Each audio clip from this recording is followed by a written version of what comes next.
Somalia.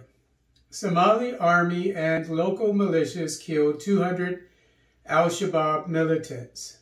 On Sunday, October 9, 2022, the Somali National Army, SNA, and local militias engaged al-Shabab militants in Hiran Region in the center of the country, killing at least 200. As mentioned in Hiran newspaper, the firefight, which involved heavy artillery, mortars, and machine guns, lasted from early Sunday morning to late Sunday evening. As reported by Hiran, the insurgents were trying to block the highway between the capital of Hiran Region, Beledweyne, and Buloburde District to the southeast, causing the SNA and local militias to act. Kenya to grow controversial GMOs to address food insecurity. On October 3, 2022, the administration of the recently elected Kenyan President William Ruto decided to allow the cultivation of genetically modified corn for mass consumption. As stated by joint report, the move is allegedly to address the drought that is causing food insecurity for millions of people in Kenya and the Horn of Africa. However, as per joint report, Kenyan opponents of GMOs say that, quote, food security is not just about the amount of food, but the quality and safety of food. Our cultural and indigenous foods have proved to be safer, with diverse nutrients and with less harmful chemical inputs, unquote. As observed by joint report, GMOs not only pose risks to the health of Kenyans, but they also are a threat to the livelihoods of small-scale farmers who grow organic crops. Kenya is now the second African country after South Africa to defy the African Union's resolution to grow organic crops instead of GMOs. Mali. The Malian military kills at least 82 insurgents in 9 days.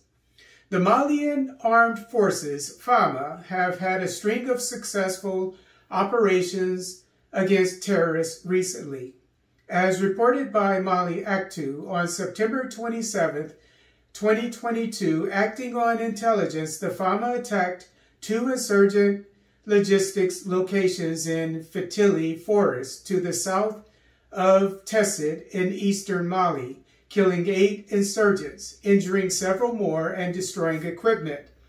On September 29th, in the Ganguel sector of Jene, in the Mopti region of central Mali, the FAMA killed 2 insurgents, destroyed military equipment and a terrorist camp, and recovered weapons during an airborne operation. On October 1st, the FAMA killed 41 more insurgents in the center of the country. Between October 3rd and 5th, FAMA land patrols assisted by air support conducted airstrikes on insurgents who were harassing inhabitants in the Tiemba sector and Bamada in the circle of Niono in western Mali, killing 31 insurgents, destroying 2 bases, logistical locations, and heavy equipment.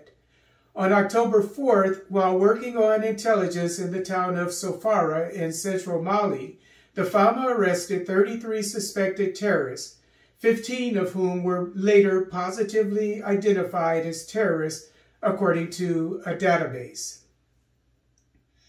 Namibia. Qatar company keen to begin work on Namibian oil wells.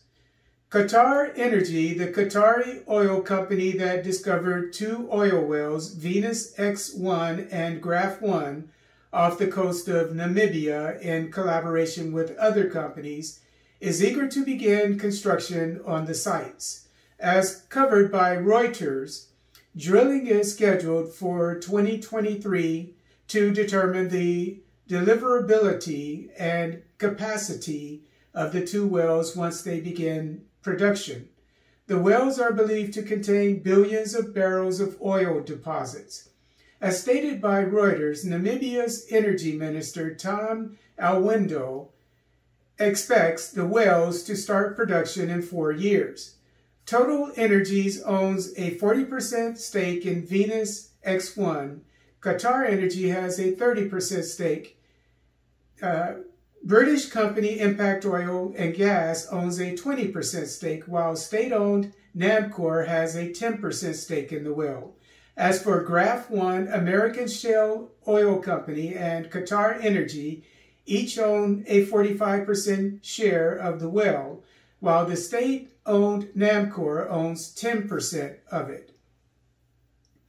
Senegal, former Senegalese soccer player to open soccer academy. Former Senegalese soccer international and Chelsea forward Demba Ba has begun construction on a football academy in Roth Village in the Thiès region of Senegal. According to Actu Cameroon, the complex will cost approximately $4.5 million and will be on 10 hectares of land. A maternity ward and youth center that will cost approximately $45,000 are also a part of the project.